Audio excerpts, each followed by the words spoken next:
À 4 ans, j'étais à l'Escabelle. C'était une classe oraliste, je pense. Oui. Oui, en fait, l'école L'Escabelle, il y avait le mandat régional Ah, c'est vrai. de scolariser les jeunes de la région de la capitale nationale et Chaudière-Appalaches. Ok, Et c'était une petite classe 4 ans, parce que lorsque tu as un handicap, tu as le droit de commencer ta scolarisation une année plus tôt. c'est Donc, vrai. c'est pour ça que tu as intégré, tu as fait ta maternelle à 4 ans Ouais, c'est à vrai. cet endroit-là. Donc, eux autres, il y avait une classe avec où est-ce qu'ils accueillaient les jeunes avec une surdité, implant cochléaire, appareil Oui. auditif. J'ai des petits souvenirs de ça encore, mais la soupe, genre aux carottes ou. Ah oui? Tu sais, pêcher, on ne mangeait pas trop vite, on faisait des signes. Donc, c'est des beaux petits souvenirs, mais sûr que ça fait vraiment très longtemps. Donc, j'ai pas beaucoup de souvenirs de l'Escabelle. Mais aussi, après ça, j'ai fait ma maternelle à 5 ans, comme tout le monde, dans une école régulière de mon quartier. Puis, à partir de là, c'est ça, ça a toujours été des écoles normales, on va dire. Puis avec ça, les professeurs ils portaient un système MF. Au début, c'était gros, là, mais au fil des années, ça a rapetissé. Puis, est-ce que quand j'étais petite, est-ce que j'allais voir les professeurs ou eux autres, ils venaient me voir? En fait, c'est nous, les parents, avec l'IRDPQ, au Centre d'adaptation Chaudière-Appalaches, qui avait une rencontre avant le début des classes avec la directrice et les Oui, enseignants. Puis là, on leur donnait de l'information, c'est vrai. comment vérifier aussi le système MF qui était fonctionnel et tout ça. Donc, Ça, c'est c'est pas tout toi moi. qui t'occupais de ça quand tu étais petite. C'est vrai. Puis aussi, genre, je leur donnais le système MF, eux autres, ils le branchaient. Euh, Aussi, pendant plusieurs années, j'allais, ma classe, je leur faisais un peu un topo de qu'est-ce que la surdité, ça a quoi comme impact, on va dire, sur la clé, voyons, Ah, tu leur expliquais la Oui, cochlée avec les coquelin! poils ciliés, là, c'était comme C'est un dessin, d'un escargot. puis c'est vraiment comme à ce moment-là que tout le monde pouvait comme poser ses questions. Puis après ça, souvent, les jeunes enfants, une fois qu'ils savent c'est quoi l'espèce de petit élément nouveau, après, tu sais, ça finit là. Puis ça a vraiment été très bénéfique parce que je pense que je me suis intégrée mieux avec, tu sais, en leur expliquant tout ça. Puis aussi, ce qui est hot, c'est qu'il y en a beaucoup beaucoup. Oui, il y en a quand même pas mal de ces élèves-là qui sont désormais dans mon école secondaire ou dans les écoles secondaires que j'ai été. Donc, quand ils me revoient, ils se rappellent des fois de oh oui, c'est vrai, faut que j'y parle, tu sais, de face et non de dos ou des choses comme ça. Donc, ça, par contre, je suis contente de l'avoir fait, puis ça me gênait pas du tout, là. C'était comme quasiment un exposé oral, mais j'avais ma mère à côté, puis il y avait aussi, c'était-tu Marie-Josée, des fois, qui Oui, venait? Marie-Josée, oui. Que ça, c'était pas mal cool. Puis après ça, au secondaire, ça a été vraiment beaucoup plus par moi-même. Oui, tu Donc, voulais plus, là, à ce moment-là. non. Tu voulais plus qu'on aille faire une présentation. Mais pas de Ou que... besoin, dans le sens, on dirait que, tu sais, je me disais, regarde, si les jeunes ont des questions, ils viendront me voir. Mais moi, dans le programme dans lequel je suis, c'est. On est tout le temps avec la même classe jusqu'en secondaire 5. Donc, tu sais, à un moment donné, c'est contingenté puis tout. Donc, les gens, ils savent. Donc, Toujours les mêmes personnes. oui, c'est ça.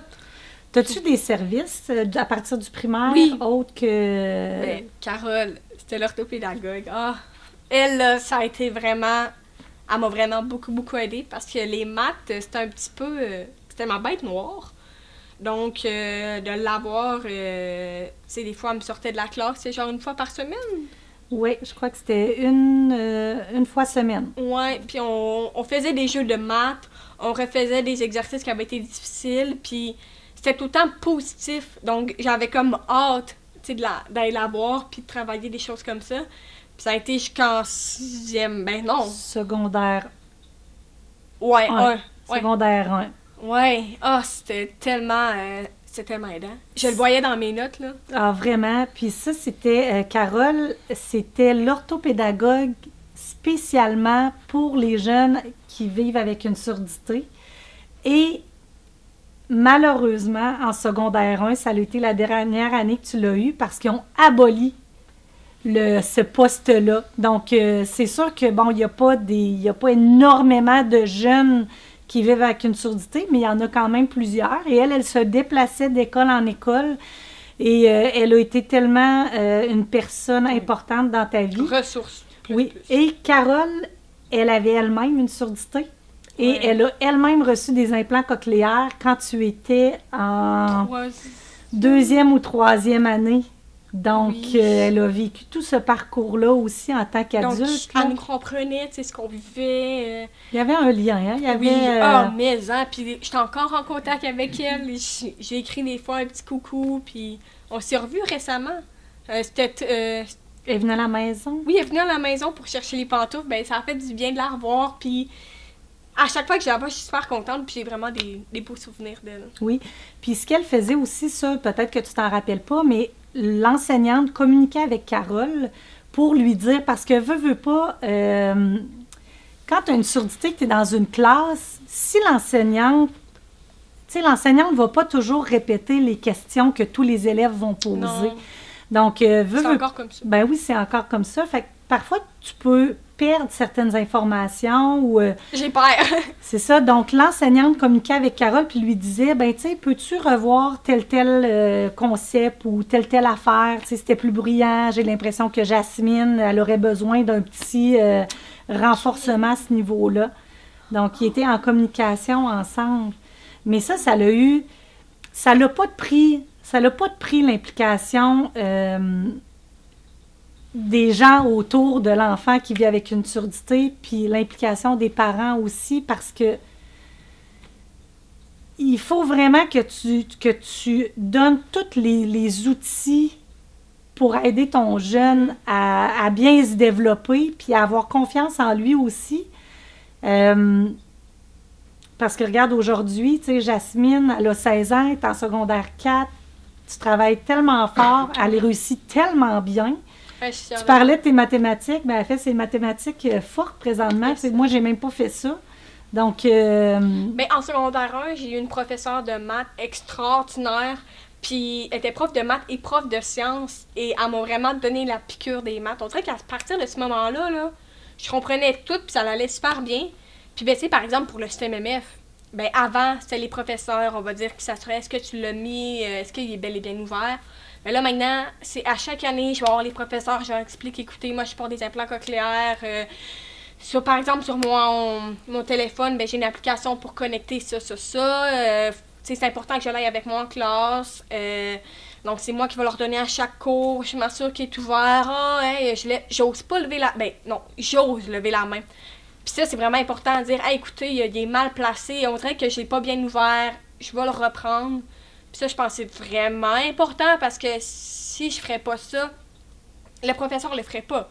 Dans le sens, t'es rendu au secondaire, c'est à toi d'être un peu plus autonome, c'est à toi à faire, comment on peut dire ça, là, si tu veux réussir, ben, faire les efforts pour ça. Puis ben moi, je trouvais que c'était vraiment très important. Donc, je m'assurais que tout était bien mis en ordre. Puis c'est encore de même, là. Tu te gênes pas, toi, pour dire, écoute... non, vraiment pas. Il est mal mis, replacez-le, j'ai besoin de telle affaire. Puis, tu sais, les profs sont super compréhensifs. Ben, il y a eu une exception en secondaire 3. Mais c'est la seule. C'est ça, c'est la seule, parce que depuis mon début du parcours scolaire, ça va vraiment bien. Les professeurs, ils comprennent, sont à l'écoute, puis, tu sais, s'il y a quoi que ce soit, ils sont là, je le sais. Ouais. Puis tu sais, comme parent, moi je pense que le parent a aussi un rôle à jouer dans le sens que moi, je me suis toujours impliquée dans la vie scolaire. Je le sais que pour un professeur, dans leur classe, ils ont plusieurs enfants qui vivent avec des défis au quotidien, donc ça augmente leur charge de travail. Donc moi, j'étais toujours là pour dire, regarde, moi je suis là, comment je peux vous aider? Il y a des sorties scolaires, je vais y aller. Il y a un comité de parents, je vais être sur le comité de parents. Et j'ai toujours essayé de maintenir une bonne relation avec les enseignants, la direction. Même si parfois, je n'étais pas d'accord avec certaines affaires, je suis jamais allée d'une façon... en confrontation. En confrontation. J'ai toujours essayé de communiquer puis d'échanger en respect. C'est arrivé une fois en secondaire 3 que ça a été plus difficile, mais j'ai quand même gardé mon calme, j'ai quand même essayé qu'on réponde à tes besoins, puis j'ai fini par appeler à la commission scolaire, et tu sais, à un moment donné, mais c'est ça, comme parent, je pense que le mieux, c'est de ne pas se mettre à dos. Les enseignants, la direction, il y a toujours moyen de... Parce que cette exception-là, c'est que c'était une professeure d'anglais et... Par exemple, moi, tout ce qui est audio, il me faut le script. Parce que je suis incapable d'écouter en même temps de répondre aux questions. En plus, si c'est en anglais, c'est pas ma langue maternelle et c'est le double, c'est encore plus difficile. Et il y a eu une période que elle était pas là et on avait écouté Harry Potter en anglais. Je me suis battue pour avoir les sous-titres, enfin. Mais là, les choses avaient été compliquées parce que, mais là, ça donne les réponses. Ok, je me suis quand même impressionnée moi-même parce que j'étais quand même des fois capable de garder mon calme, mais c'est juste que elle comprenait pas que moi, ça n'allait pas partir. Ça n'allait pas... ma surdité, elle n'allait pas genre s'améliorer puis que je sois capable, on va dire, d'être au même niveau d'un élève de secondaire 3 aussi, puis... Qui entend. Ben, c'est ça. Donc, elle me disait souvent, ouais, mais tu sais, ça va, t'as les bonnes notes. Oui, mais pourquoi j'ai les bonnes notes? Parce que je travaille extrêmement fort. Depuis toujours, je travaille très fort. Puis des fois, quand le professeur, des fois, ne t'aide pas ou met vraiment des bûches de plus en plus haut pour, on dirait, éviter que tu puisses avancer, c'est vraiment difficile. Puis là, au moins, on a réussi à mettre quelques trucs en place, mais il y a plein d'affaires. J'ai coulé mes audios, mon bulletin, j'avais négatif. En fait, c'est qu'il y a comme une partie audio où est-ce que tu dois écouter quelque chose et répondre à des questions. Mais pour elle, c'est comme pas possible. Puis elle avait eu 38. Et puis elle m'avait dit, mais c'est pas grave. Tu sais, elle passe quand même. Passe. Mais oui, mais on peut pas évaluer quelque chose qui est pas évaluable. Mais en tout cas, non. Fait que ça n'a pas été plaisant, mais là... Après, c'est passé, c'est du passé et on avance. J'ai des bons professeurs, donc je me plains pas.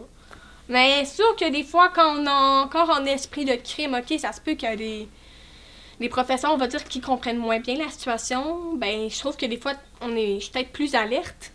Tu sais, je pense que la professeure n'a pas pensé à ça. Je vais aller la voir, je vais lui dire, écoute, est-ce que les titres, non, est-ce que c'est possible dans le script? Non. Ben, qu'est-ce qu'on peut faire pour mettre des choses en place? Parce que j'ai un examen là-dessus. Je vais avoir une bonne note. Est-ce que... Tu leur rappelles, hein? Tu leur rappelles... j'ai pas le choix parce que si... Tu sais, c'est pas négatif, mais si je leur rappelle pas, ils oublient parce que c'est normal, ils ont plein de classes à gérer, mais... Des fois, c'est un petit peu fatigant de tout le temps faire « Oh, shoot! J'ai oublié, c'est vrai, d'aller demander si elle avait pas oublié le script. » Ben, des fois, c'est... Ça...